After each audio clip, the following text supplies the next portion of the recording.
Reports new details on former President Joe Biden's battle with prostate cancer. A spokesperson for the former president putting out a statement about Biden's last known PSA test, saying, quote, President Biden's last known PSA was in 2014.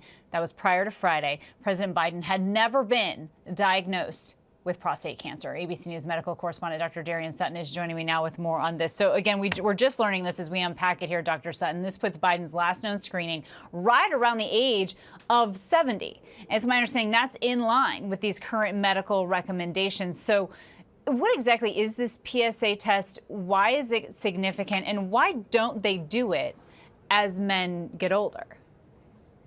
All fantastic questions. So a PSA stands for a prostate-specific antigen. This is a blood test that is done to screen for prostate cancer.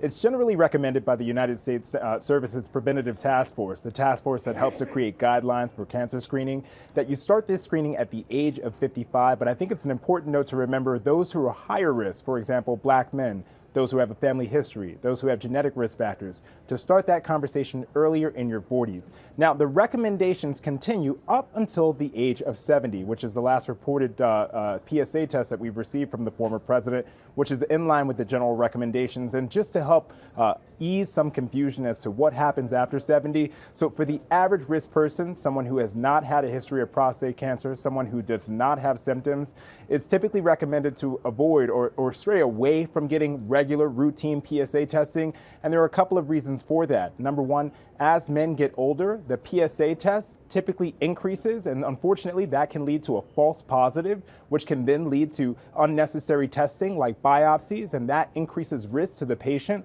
like infection and bleeding. And it's also important to understand how prostate cancer works. It's typically a slow-growing cancer, so it's thought to be, from the general understanding from evidence, that those who have reached the age of 70, who have not had a diagnosis of prostate cancer, if they were to get a diagnosis after that age, it is more likely for them to die with the prostate cancer than for them to die from the prostate cancer. So a lot of these efforts are to reduce the risk to the patient, but also improve comfort, especially as we get older. There's sometimes you just don't need to know certain things. Interesting. All right. That's an interesting take, and we'll keep a close eye on that.